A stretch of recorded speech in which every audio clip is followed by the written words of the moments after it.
Okay, alright. Update po tayo patungkol sa Kim Pao for today. Sa mga fans natin dyan alam natin na marami po ditong nag-aabang patungkol sa Kim Pao update. At yan po ay talagang inaabangan ng lahat. At sa ngayon guys ay may update tayo sa kanila na kung saan po ay maraming nag-aabang sa kanila. Simula pa ng New Year at hanggang ngayon. Kaya umpisahan na natin ang kwento. Ngayon guys, ayon dito sa ating mga nasagap na balita ay maraming mga dito ang nagsasabi na si Kim Chiu daw po ay napakaandalasing. Ibig sabihin napakaandalasing daw siya sa saya dun sa makaganapan sa kanyang bagong taon at bago taon. After yung bagong taon, may mga kaganapan na naman na sumunod sa kanya sa Dubai.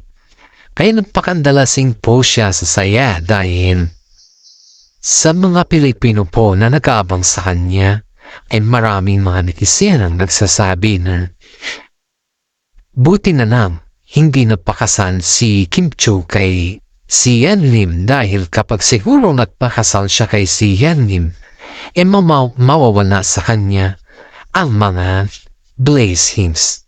Kasi simula nung maging sila ni si Yan Lim, hindi naman masyadong sikat si Yan Lim. Kumbaga, extra lang siya. Ang nagpasikat talaga kay si Yan Lim, si Kim Chiu, yun yung katotohanan. Marami dito ang nagsasabi guys na buti na lang at hindi nagpakasal si Kim Chiu dun. At buti na lang din nagkaroon ng hiwalayan na ganon. At buti na lang kay Paulo siya napunta. Dahil mabait si Paulo at higit sa lahat responsableng tao pa siya sa kanyang pamilya. Kaya marami pong humahanga kay Paulo Avellino dahil sobrang responsible niya sa lahat ng bagay. At hindi lamang po yan guys. Imagine niyo to guys lahat ng mga girlfriends ni Paulo Avellino ayon dito sa ating mga legit na sources ay lahat ng mga girlfriend ni Paulo Avellino ay kinikare niya lahat or inaalagaan niya.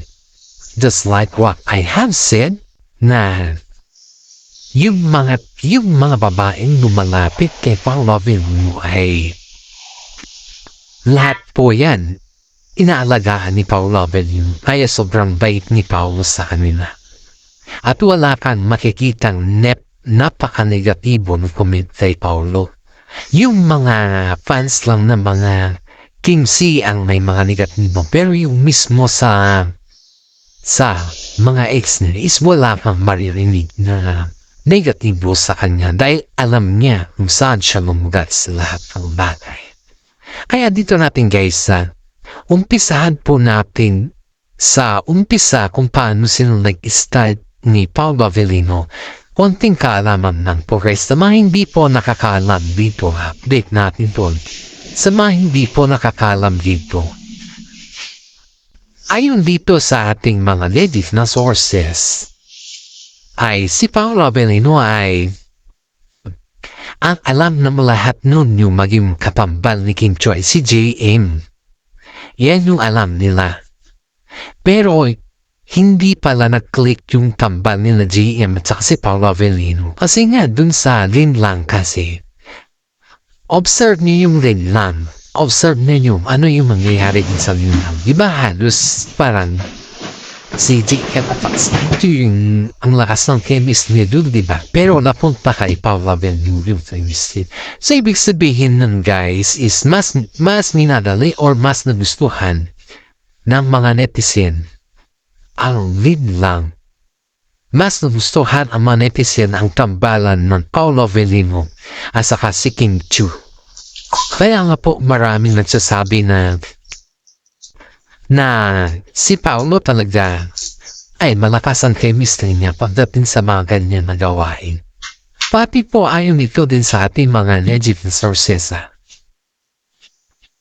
Pati din po sa kanya mga kasama sa show, nagsasabi ayaw magbanggit ito ng pangalan kasi mamaya ito mahinit pa naman ito sa fan ba yung isang actor na actress na kasama ni Pao. Itong actress na to guys is kasama ni Paulo sa isang movie no kung saan po ay si Paulo at siya po ay nagkaroon ng movie. Ayon dito sa ating legit na sources guys is itong actress na po is nagustuhan niya po yung performance ni Paulo kasi siya mismo nagsabi na ang galing ni Pao. Mas magaling pa daw si Paulo sa lahat. Siya din po nag-appreciate kay Paulo na magaling si Paulo na umarte. Kaya na daw nainganyo siya kay Paulo kasi kaibigan niya ata. I don't know if that's true. Pero yun naman yung sabi na parang kaibigan niya ata si Paulo. Pero ito actress na po, I cannot say it's kind of negativity. Kasi naman, wala namang kaming, kumbaga, walang masamang tinapay ba, kumbaga ba, para sa atin, walang masamang tinapay para sa atin ba.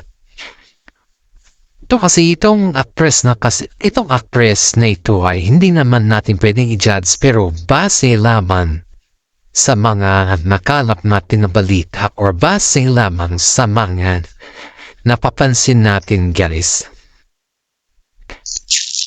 Nakagusto din pala ito kay Paolo Avellino.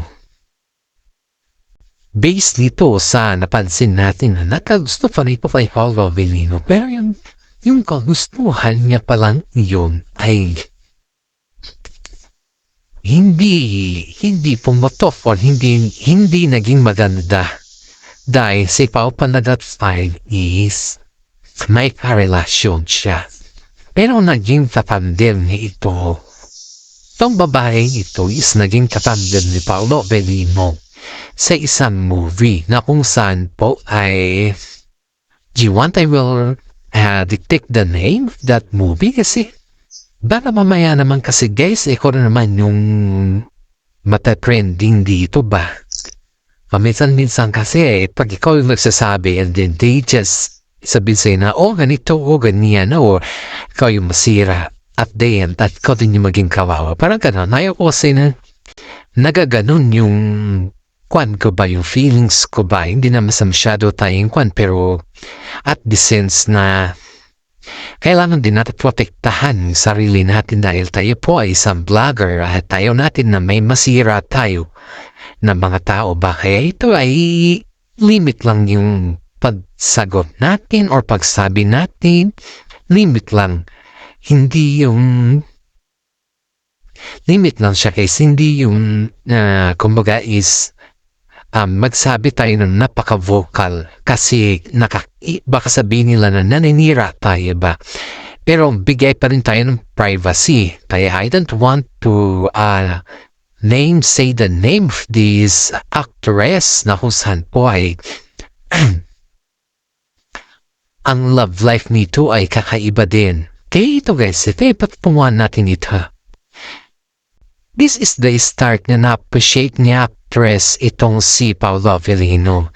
And then, parang in-introduce ata ni actress itong si Paolo Avellino sa mga other na, kumbaga is mga management, ganun. Ngayon, dahil in-introduce ito ni actress sa isang management, dun po nila napansin na ang lakas ng chemistry nila Kim Chiu at si Paolo Avellino. Kaya nagkaroon ng another movie. At dun din nila napatunayan na totoo yung mga instinct nila sa kanilang mga kumbaga chemistry guys. Kaya sabi nga dito if you believe in yourself, you can achieve more. Ito guys, kaya hindi naman sa utang na loob. Wala naman sa ganun na term. Pero itong actress, hindi niya naman ito kinatanaw na utang na loob na kung bakit sikat na si Paolo ngayon. Dahil sa kanya, wala namang ganun na sistema tong si actress nito. Pero, at the sense kasi na sinasabi ng mga ibang tao na yung nakakaalam sa ganun na history ba, sabi sa kanya, don't ask na yun ay utang na loob, kundi yun ay kumbaga is tulong. Kasi ikaw naman nag-umpisa ka naman sa mga ganyan na terms.